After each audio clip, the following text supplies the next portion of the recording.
I'm going to tell you something that most digital nomads or expats or people that are doing this thing I've been doing for a while now won't tell you. And that is that traveling the world and moving from place to place won't really take care of your broken self. Look, I was a digital nomad traveling the world from city to city, country to country. It was fun. I was doing it with the love of my life, the man I married, and it was great. We had this like constant shots of dopamine going down our brain every time we had to change to a new city, new apartment that we picked that we were going to live there just temporarily. Like, this is, so fun. There's nothing to lose. There's nothing to be scared of. Well, losing my laptop could have been terrifying, but the truth is that we were traveling and I was able to avoid everything inside of me, right? Like everything I was, because I was always fixing or getting nourishment from external things. My life was so focused on external aspects of life that I never had to look within. Then I got pregnant and I was like, okay, I guess I'm ready to settle. And I had this amazing opportunity of choosing where I wanted to live because I had nothing behind me, right? I had no house, no cars, nothing in Miami. So I was like, where do I want to live? And we chose Madrid, one of the most beautiful and amazing cities in the world. And that's when everything hit. Not because being a mom's not busy, it's super busy, but you're having to fix everything inside you. Because now I'm the mother, I'm the pillar, I'm the house CEO. I have to look within. So I can be dependable, I can be reliable, and I can help my family thrive. And that work has been so freaking hard. So when people ask me, should I travel the world? Should I pack and go and move to Europe? I mean, yes and no. I'm not saying you can't do bold things, but I'm saying if you're escaping something, if you're running from yourself, if you are a person who is completely unaware of the inner world and the self and everything that's from here to the inside, then take some time to fix that and then reassess. I'll tell you why. I don't know if you're familiar with this term smoke screens. The concept here is that let's say that what's happening inside, your loneliness, your anxiety, your depression, your broken heart, you call it's the fire, right? Or it's the military operation. And then the smoke, it's just a screen that buries what's happening in the inside. And you don't allow other people to see it. You don't allow yourself to acknowledge it. You have a little facade for everything and everything looks good, but inside you don't even know what's going on. And then you get triggered and you blow things up and you don't even know why you're doing this.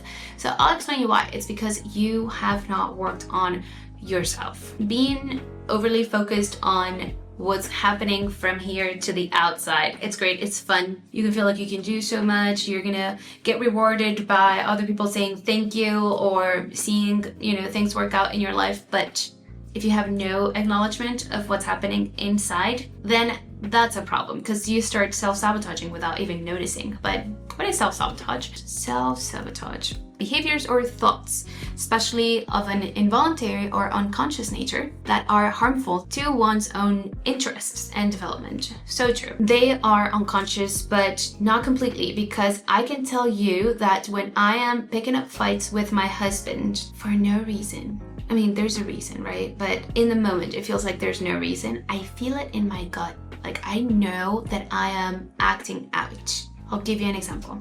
When I was postpartum with one of my kids, I went through postpartum depression and I was definitely in a horrible mood, feeling terrible, depressed, feeling ugly. And I remember thinking, like, what if my husband doesn't like this new version of myself? Because you do feel like a really big change in your identity. So I was like, what if my husband doesn't want me anymore? What if I'm not attractive anymore? What if all these things? And I remember picking up fights and feeling like I was acting out. I remember that feeling. Trying to grasp what I was thinking. I sometimes had this thought, if he wants divorce and such, it's not because I've been ugly and fat and postpartum and whatever, it's because we fight so much. But I was coming up with the fights to begin with. So that is self-sabotage, right? Like, it's not about failing, it's about controlling how you fail. I'm gonna say that again. Self-sabotage, it's what you do to control how you fail. So no one else hurts you, so you don't have to really acknowledge that you are avoiding things that you're scared of, or things that you want and you're scared to lose, or things that you want and you're scared to never have. Sometimes the self-sabotage actions can become even more unconscious when you have great distractions. So when you have self-destructive distractions such as smoking pot and drinking and going from partner to partner, or eating your emotions, some people also do that. Then there are some elite type of distractions, like choosing to travel, or choosing to pack and go, or choosing to buy a new house, buy a new car. Just really overwork yourself because you have the excuse that you're building an empire and you're trying to make a lot of money. Those are elite style distractions that also, in the end, cloud the self-sabotage, act as a smoke screen, so you don't even notice what you're doing inside of you. So if you're here because you want to know if you should take the bold move of traveling the world or moving or whatever of the things I've mentioned before, I would say, yeah, do it, but pause first. And I'm going to tell you exactly what to do. First step is identify your patterns based on your history. Think, what do you do when life gets stable? Do you blow things up? Or what do you do when you have an opportunity?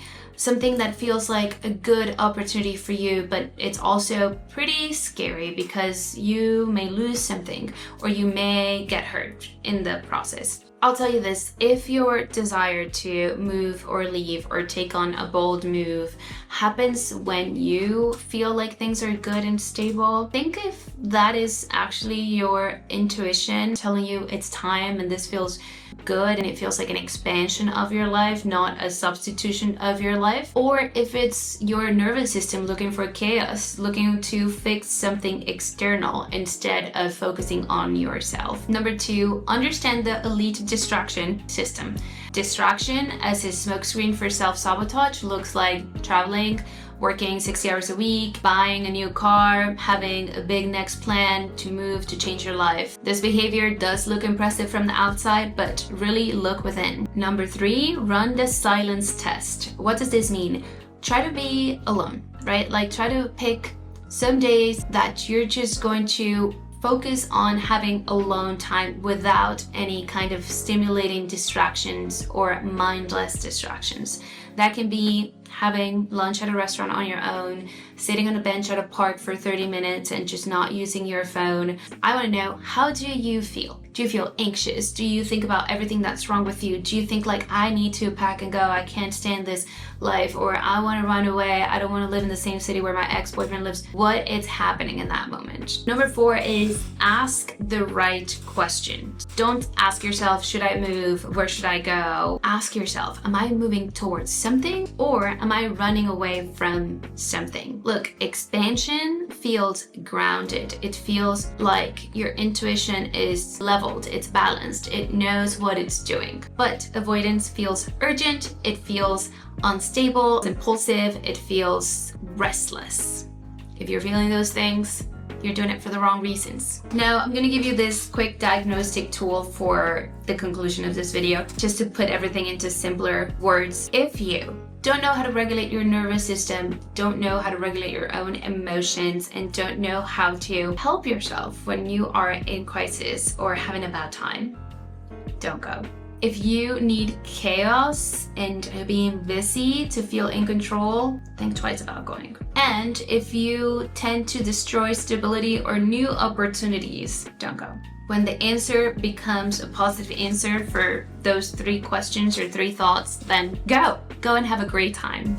But remember this, you can't out-travel anxiety, you can't out-travel stress, you can't out-travel unresolved problems from your inner self, but you can and you should travel from a grounded and regulated space. And when you do, travel becomes an expansion of your life, not an escape. I hope that this information helps you make the decision of traveling or not traveling, or at least have a bit of a retreat for yourself with yourself before you take on the bold move to travel or move or buy the next car or do the next big thing in your life.